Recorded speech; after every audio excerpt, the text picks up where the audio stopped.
বুয়া বলা যাবে না আজকে, রাখো অন্য কিছু বলি। আরে বক্তৃতা দিতে দাও, বুয়া পরে বলবো। আজকে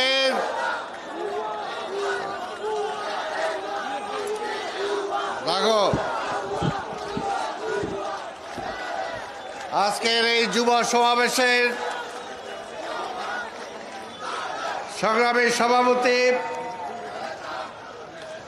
যুবদলের ভারপ্রাপ্ত সভাপতি জনাব মাহমুদ হাসান উপস্থিত আছেন বা থাকবেন। আজকে প্রধান অতিথি বিএনপির মহাসচিব মির্জা ফখরুল ইসলাম আলমগীর উপস্থিত হয়েছেন। বিএনপির স্থায়ী কমিটির অন্যতম সদস্য সাবেক মন্ত্রী জননেতা জনাব বাবু গয়েশ্বরচন্দ্র রায় উপস্থিত হয়েছেন। বিএনপির ভাইস চেয়ারম্যান সাবেক মন্ত্রী জনাব বরকতুল্লাহ ভুলু, বিএনপির যুগ্ম মহাসচিব জনাব মুয়াজ্জেম হোসেন আলাল, প্রচার সম্পাদক শহীদুদ্দিন চৌধুরী এনি, যুবদলের সাধারণ সম্পাদক মুন্না, ঢাকা মহানগর দক্ষিণ বিএনপির সদস্য সচিব রফিকুল আলম মজনু সহ ছাত্রদল, যুবদল, স্বেচ্ছাসেবক দলের, কৃষক দলের সভাপতি, সাধারণ সম্পাদক বৃন্দ, সমবেত ভাই ও বোনেরা, আসসালামু আলাইকুম।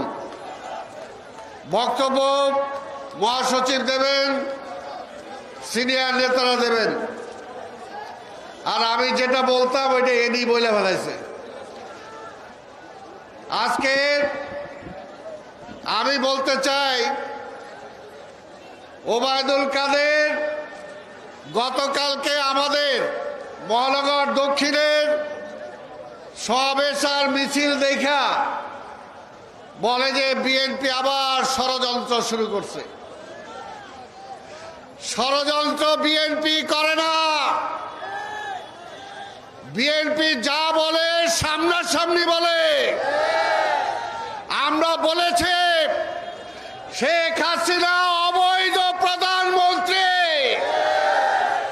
জবরদখলকারী প্রধানমন্ত্রী, তাই আমরা তার পতন চাই। সোজা কথা। আপনারা বলি, এখনো বলতেছি, মানে আপনি পদত্যাগ করেন, তত্ত্বাবধায়ক সরকারের অধীনে নির্বাচন দেন, তাহলে আর কেউ কোথাও ষড়যন্ত্র করার সুযোগ পাবে না।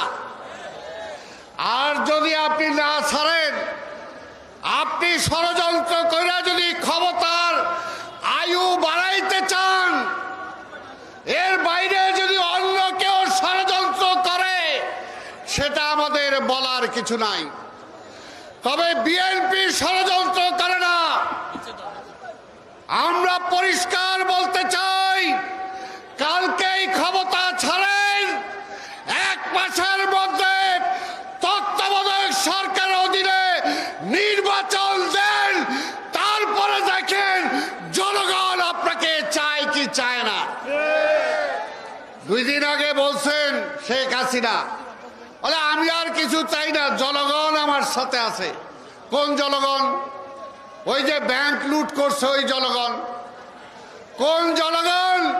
ওই যে শেয়ার মার্কেট লুট করছে ওই জনগণ। কোন জনগণ?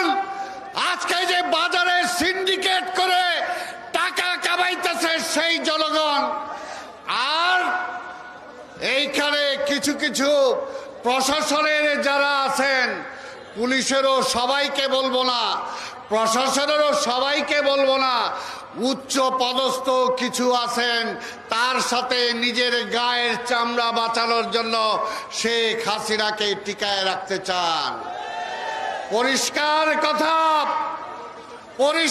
কথা বলতে চাই, দেশনেত্রী বেগম খালেদা জিয়াকে কারাগারে নিয়েছেন, তার চিকিৎসার সুযোগ দেন না। আবার বলেন আপনি নাকি জনপ্রিয়। আজকে এই পুলিশের সামনে, এই সাংবাদিক ভাইদের সামনে পরিষ্কার বলে দিলাম, আপনারা শেখ হাসিনারে বলেন যদি জোর করেই ভোট ছাড়া জোর করেই যদি জনমত যাচাই করেন তাহলে একদিন আসেন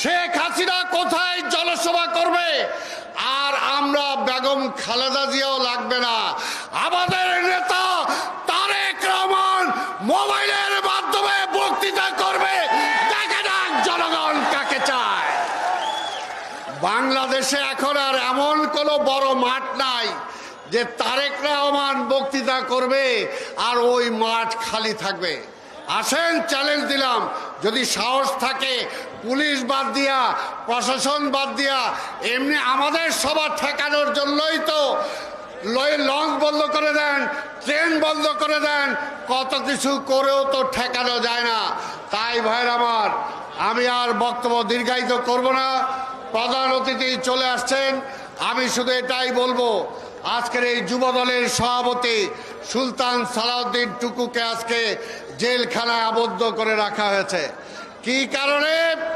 কারণ যুব দলকে ভয় পায় মুন্নাকে 1 বছরেরও বেশি জেলখানা আটকে রেখেছিল তারা ভয় পায় আজকে যুব দলের অনেক নেতা আছে যাদেরকে ভয় পায় এই কারণে আটকে রেখেছে আজকে নীরবকে আটকে রেখেছে আজকে মহানগর দক্ষিণের এনাম নয়ন আজকে তাদেরকে ভয় পায় আজকে উত্তরে আছে জুয়েল এবং মিরাজ তাদেরকে ভয় পায় এর আগে ছিল শাহিন আর মিল্টন আজকে তাদেরকে ভয় পায় বলেই আজকে যুব দলের উপরে আক্রমণ বেশি করে যত আক্রমণ হবে তত প্রতিরোধ গড়ে তোলার জন্য যুব দলকে তৈরি হওয়ার আহ্বান জানিয়ে আমি আমার বক্তব্য শেষ করছি খোদা হাফেজ বাংলাদেশ জিন্দাবাদ বিএনপি জিন্দাবাদ জাতীয়তাবাদী যুব দল জিন্দাবাদ জিন্দাবাদ